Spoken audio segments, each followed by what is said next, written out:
Hello everyone, my self Anuj Kumar और आज आप लोग को एनवायरमेंटल इंजीनियरिंग का लेक्चर नंबर 15 होगा। इसके पहले मैंने लेक्चर नंबर 14 में आप लोग को केमिकल प्रॉपर्टीज ऑफ वाटर में दो प्रॉपर्टीज को पढ़ा चुके थे। पहला प्रॉपर्टीज मैंने पढ़ाया था टीडीएस को, टोटल डिजॉल्व सॉलिड, और दूसरा पीएच को समझाया था, तो उसको आप लोग देख चुके होंगे। अगला केमिकल प्रॉपर्टीज ऑफ वाटर में तीसरा जो है आपका प्रॉपर्टी हार्डनेस। तो हार्डनेस को आज हम समझते हैं। हार्डनेस जनरली मल्टीवैलेंट कैटायन के कारण, जिस मल्टीवैलेंट कैटायन मेटालिक कैटायन जैसे कि मैग्नीशियम और कैल्शियम 12 और 20, तो इसके कारण प्रेजेंट होता है वाटर में मेरा हार्डनेस होता है।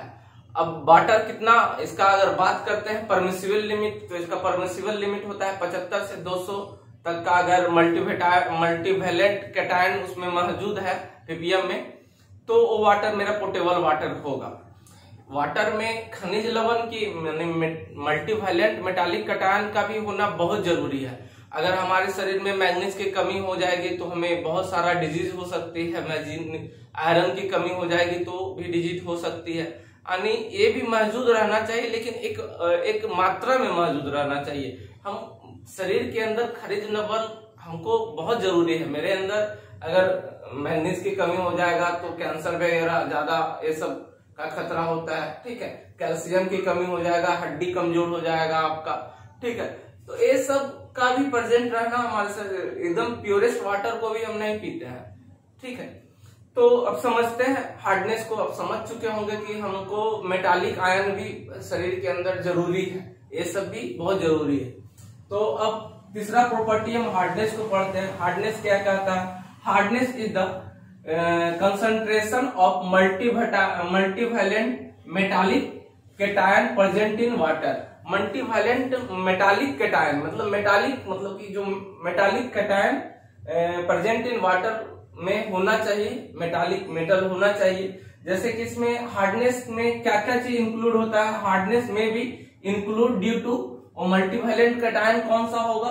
कैल्शियम का कैटायन होगा, मैग्नीज का कैटायन होगा, एल्यूमिनियम का कैटायन होगा, और आयरन का कैटायन होगा, एक्सेट्रा, और भी बहुत चीज होता है, ठीक है। अब हम बात करते हैं मेजर। अब हार्डनेस जनरली किसके कारण होता है? वाटर में हार्डनेस जनरली किसके कारण होता है? तो वाटर में अगर हार्डनेस बोलते हैं तो कैल्शियम और मैग्नीज के कारण होता है। कैल्शियम 20 और मैग्नीज 12, इसके कारण मेरा होता है हार्डनेस वाटर में। तो अब हम टाइप पढ़ते हैं कि हार्डनेस का कितना टाइप है। तो हार्डनेस जनरली अगर वाटर को हम डायरेक्ट उठाते हैं तो टोटल हार्डनेस उसमें होता है। हार्डनेस में दो तरह का हार्डनेस होता है, जिसमें कार्बोनेट हार्डनेस, जिसको हम लोग टेम्पोररी हार्डनेस भी बोलते हैं। दूसरा होता है नॉन कार्बोनेट हार्डनेस, जिसको हम लोग परमानेंट हार्डनेस बोलते हैं। टेम्पोररी हार्डनेस को तो हम सिंपल बॉइलिंग या लाइम ऐड करके उसको रिमूव कर सकते हैं, लेकिन परमानेंट हार्डनेस को रिमूव करना इतना आसान नहीं है। उसके लिए हमको जीरो लाइट प्रोसेस से गुजारना पड़ता है, वो बहुत डिफिकल्ट होता है, ठीक है। तो जनरली हम लोग टेम्पोररी हार्डनेस को तो ऑयल और लाइम ऐड कर देते हैं और उसको हम रिमूव कर सकते हैं। तो आगे हम टाइप पढ़ते हैं, इसको आप लोग लिखिए।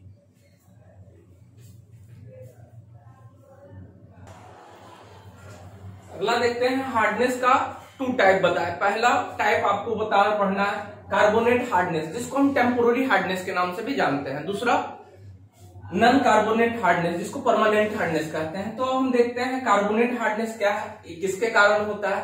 तो देखिए द टेम्पोररी, इसको टेम्पोररी हार्डनेस भी बोलते हैं। The temporary hardness due to presence of bicarbonate of calcium and magnesium, यानी bicarbonate of calcium and magnesium. ये ऑब्जेक्टिव में पूछता है कि जो टेम्पोररी हार्डनेस है किसके कारण होता है? तो bicarbonate of calcium and magnesium के कारण। ऐसे भी दूसरा इस तरह से भी पूछता है कि carbonate and bicarbonate of multivalent ion के कारण भी मेरा टेम्पोररी हार्डनेस होता है।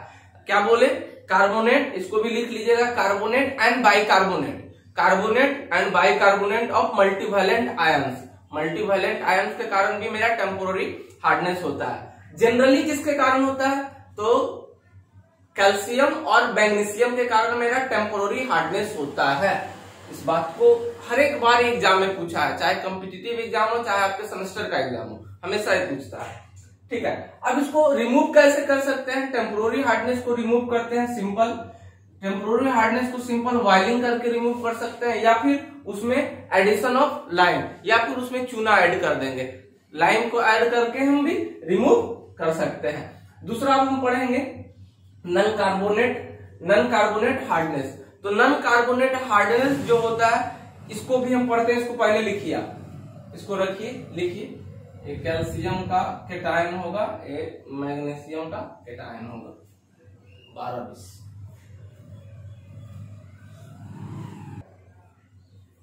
सेकेंड आपका है non carbonate hardness. Non carbonate hardness को हम परमानेंट हार्डनेस भी कहते हैं। अब देखेंगे परमानेंट हार्डनेस किसके कारण होता है। तो permanent hardness is due to presence of sulfate chloride and nitrate of calcium and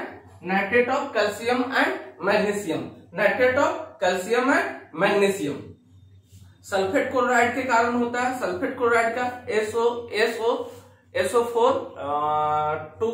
SO4 और कैल्शियम, नाइट्रेट ऑफ कैल्शियम के कारण होता है। अब इसको रिमूव कैसे करते हैं? तो जियोलाइट प्रोसेस से इसको रिमूव करते हैं, जियोलाइट प्रोसेस से इसको रिमूव करते हैं। अब देखेंगे हार्डनेस को मेजर करने का दो मेथड से हम लोग जनरली इसको डिटरमाइन करते हैं। पहला मेथड बहुत इंपॉर्टेंट है, आपके एग्जाम में पूछता है, EDTA मेथड, और दूसरा मेथड है सॉफ्ट सॉल्यूशन टेस्ट। अब EDTA मेथड में क्या होता है? EDTA का फुल फॉर्म भी आपको पूछता है एग्जाम में, ऑब्जेक्टिव्स में काफी बार पूछा है, तो इसको लिखिए। आगे हम इसका दो मेथड का नाम पढ़ते हैं, इसको डिटरमाइन कैसे करते हैं, इसको लिखिए नाम से। हार्डनेस डिटरमाइन करने का टू मेथड आप लोग को बताया। पहला मेथड आप लोग को क्या बताया? EDT मेथड, और दूसरा हम बताए थे सॉफ्ट सॉल्यूशन टेस्ट। तो EDT का फुल फॉर्म सबसे पहले आपको जान लेना चाहिए, इथाइलिन डाइमीन टेट्रासिक एसिड। ठीक है, तो इसको आप लोग लिख लीजिएगा, इसका फुल फॉर्म भी पूछता है। तो इस टेस्ट में हम क्या करते हैं, EDT टेस्ट में हम क्या करते हैं कि जनरल वाटर को हम लेते हैं और उसमें हम EDT टेस्ट करते हैं। तो EDT में इंडिकेटर के रूप में होता है EBT, मतलब इक्रोम ब्लैक टी होता है। तो उससे हमको पता चलता है, जैसे एक सोल्यूशन है, एक क्या है सोल्यूशन है, जिसमें हम एक तरह का एक केमिकल सोल्यूशन जो पाउडर फॉर्म में होता है उसको हम क्या करते हैं, वाटर में ऐड करते हैं। तो ऐड करने के बाद हमको जो कलर होता है वाटर का, रेड कलर को ब्लू बना देता है, वो रेडिश कलर को, वाटर में तो कलरलेस है। तो अब देखते हैं, इसको पढ़ते समझते हैं पहले।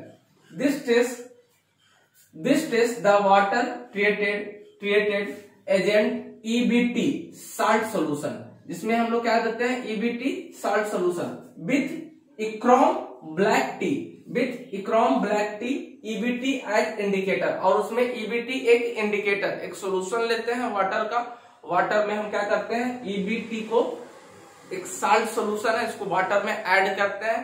तो जनरल वाटर को क्या करता है कि वो रेड कर देता है, और उसके बाद क्या करता है, और टाइट्रेशन के बाद क्या करता है, रेड कर देता है, और उसको जब EBT इंडिकेटर का EBT तो वो ब्लू हो जाता है। तो क्या होता है, during titration the colour change from, ये रेड कैसा होता है, वाइन रेड होता है, कैसा, दारू की कलर का बना देता है, wine red to blue, wine red को क्या करता है, ब्लू कर देता है।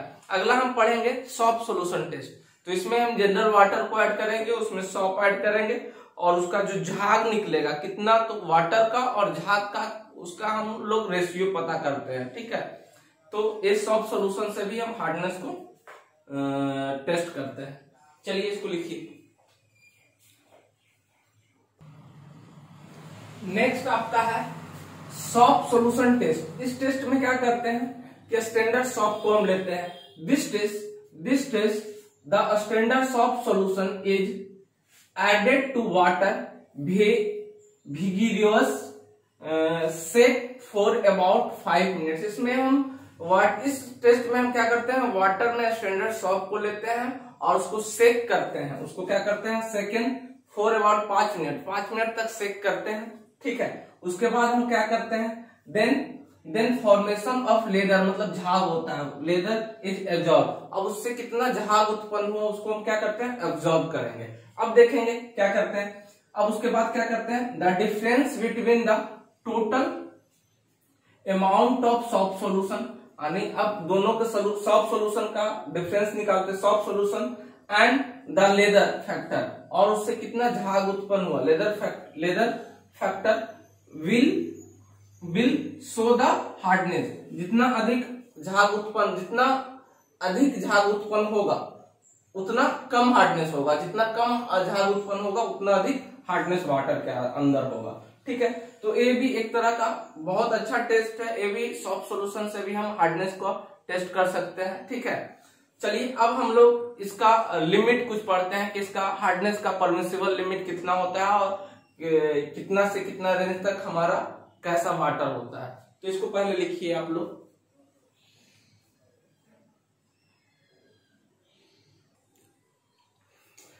अगला है, अब परमिसिबल लिमिट कितना होता है, हार्डनेस वाटर का, हार्ड वाटर का permissible value of total hardness.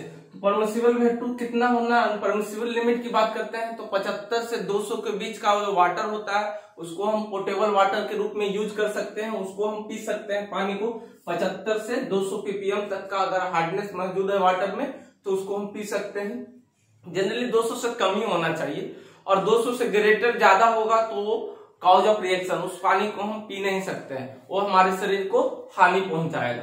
तो इतना तक के हार्डनेस के वाटर को हम पी सकते हैं। अब इसका कुछ रेंज हम पढ़ते हैं। तो हार्डनेस का कुछ रेंज है, अगर लेस देन 75 होगा, अगर लेस देन 75 ppm यानी mg पर लीटर अगर होगा तो 75 मिलीग्राम प्रति लीटर, अगर उसमें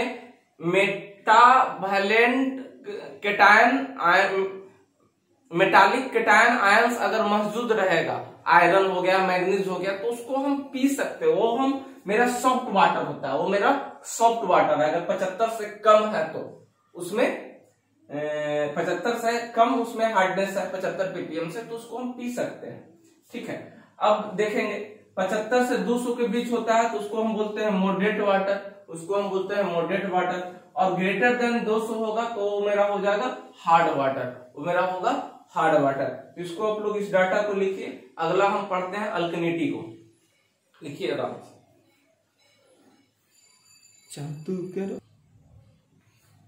नेक्स्ट चौथा प्रॉपर्टीज वाटर का हम पढ़ते हैं अल्कनिटीज। तो अल्कनिटीज क्या करता है, quality of ions that will neutralise the hydrogen ions, यानी हाइड्रोजन आयन को क्या करता है, न्यूट्रलाइज करता है अल्कनिटी। तो देखते हैं अल्कनिटी क्या करता है। Alkalinity is defined as the quantity of ions in water react to neutralize hydrogen ion, यानी react to neutralize क्या करता है, हाइड्रोजन आयन को क्या करता है, न्यूट्रलाइज करता है अल्कनिटी। ठीक है, H प्लस आयन को क्या करता है, न्यूट्रलाइज करता है।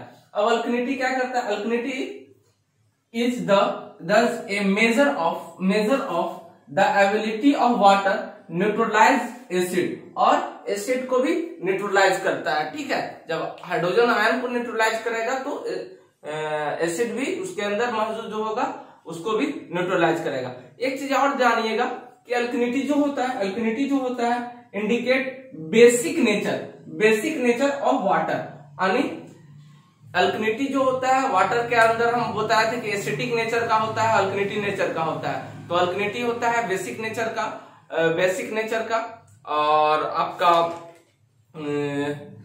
जो एसिटिक होता है वो कैसा नेचर का होता है, एसिटिक जो होता है कैसा नेचर का होता है, आपको पिछले क्लास में बताया थे। एसिटिक जो होता है वो होता है शॉर्ट टेस्ट, मतलब कि वो कैसा होता है, शॉर्ट टेस्ट होता है उसका, और अल्कनिटी का ब्रिटल टेस्ट होता है। अब बात करते हैं अगर हाइड्रोजन आयन, अगर वाटर के अंदर हाइड्रोजन आयन इंक्रीज होगा तो क्या होगा। तो अगर वाटर के अंदर, इसको नोट करके लिख लीजिए, काफी इंपॉर्टेंट है, अगर वाटर के अंदर H प्लस आयन अगर इंक्रीज होगा तो उसका pH वैल्यू जो होगा डिक्रीज होगा। अगर H प्लस आयन इंक्रीज होगा तो pH वैल्यू क्या होगा, डिक्रीज होगा। इसी तरह से अगर हाइड्रोजन आयन डिक्रीज होगा तो pH वैल्यू क्या होगा, इंक्रीज होगा। अगर हाइड्रोजन आयन डिक्रीज होगा तो pH वैल्यू, तो वाटर के अंदर जितना हाइड्रोजन आयन इंक्रीज होगा उतना अच्छा वाटर रहेगा, ठीक है। और उसको क्या करता है, न्यूट्रलाइज करता है। अल्कनिटी क्या करता है, न्यूट्रलाइज करता है। चलिए, तो अब हम पढ़ेंगे टाइप ऑफ अल्कनिटी, किसके किसके कारण होता है, क्या क्या कॉज है, अल्कनिटी का क्या क्या कॉज है, इसको हम लोग पढ़ेंगे। इसको लिखिए, जब तक आप लोग इसको लिखिए। पहला होता है कार्बोनेट अल्कनिटी, 3 टाइप है इसका, कार्बोनेट अल्कनिटी, बाई कार्बोनेट अल्कनिटी, और आपका ये होता है कॉस्टिक अल्कनिटी। तो अब कार्बोनेट अल्कनिटी किसके कारण होता है, ये चीज हम पढ़ेंगे, ठीक है। चलिए इसको लिखिए, अब टाइप ऑफ इसका पढ़ेंगे, लिखिए आप। अब समझिएगा, टाइप ऑफ अल्कनिटी 3 टाइप होता है इसका, कार्बोनेट अल्कनिटी, बाई कार्बोनेट अल्कनिटी और कॉस्टिक अल्कनिटी। अब देखिए किसके किसके कारण ये होता है। अल्कनिटी कॉज बाई CO3 के कारण अगर होता है, CO3 के कारण होता है, इसको बोलते हैं carbonate alkalinity. Alkalinity cause due to HCO3 के कारण अगर होता है तो उसको बोलते हैं bicarbonate alkalinity. Alkalinity cause by OH ion के कारण अगर होता है, इट्स कॉल्ड कॉस्टिक अल्कनिटी। ये 3 टाइप्स है अल्कनिटी का, तो इसको आप लोग समझिए। और आप लोग के लिए एक इंफॉर्मेशन है कि आप लोग का एग्जाम का एक गाइडलाइन जारी कर दिया गया है 20 सितंबर के बाद, यानी 20 सितंबर के बाद आपका एग्जाम, हम बोल रहे थे पहले पिछले क्लास में भी, अक्टूबर 1st वीक तक आपका एग्जाम हो सकता है, ठीक है। तो अक्टूबर 1st वीक में आपका एग्जाम होगा। तो गाइडलाइन जारी किया गया है कि 20 सितंबर। तो आप लोग इस सोच करके अपना तैयारी को रेगुलर रखिए। और आप लोग के वीडियो जो है अगले के 10-15 क्लास में मैं इसको इन्फॉर्मेंट को समाप्त कर दूंगा। उसके बाद मैनेजमेंट और कॉन्टेक्ट अकाउंट को रिवीजन भी करवा दूंगा। तो इसको ज्यादा से ज्यादा शेयर करें, सब्सक्राइब करें, और बाबू मन से पढ़िए, घर में पढ़िए, ऑफलाइन तो कुछ है नहीं, ऑनलाइन में मैं इतना आप लोग के लिए मेहनत करता हूं, तो आप लोग भी इसको ज्यादा से ज्यादा शेयर करें, तब मेरा भी मनोबल अच्छा रहेगा, ठीक है। इसको ज्यादा से ज्यादा शेयर करें और खुद पे विश्वास रखें बाबू। तो एक जाते जाते एक शायरी बोल देते हैं आप लोग के सामने। ना जमीन पैदा कर ना आसमां पैदा कर, ना जमीन पैदा कर ना आसमां पैदा कर, मांगने से कुछ नहीं मिलता है मेरे दोस्त, मांगने से कुछ नहीं मिलता है मेरे दोस्त, अगर जिंदगी में कुछ करना है तो एक अपने लिए खुद का इतिहास पैदा कर। तो आपको खुद पे डिपेंड रखना है। और बाबू आप लोग अच्छे से पढ़ो और खुद पे भरोसा रखो, और किताब भी आप लोग स्टडी करते रहो, ठीक है। आज का यहीं तक क्लास, इसको शेयर करिए ज्यादा से ज्यादा।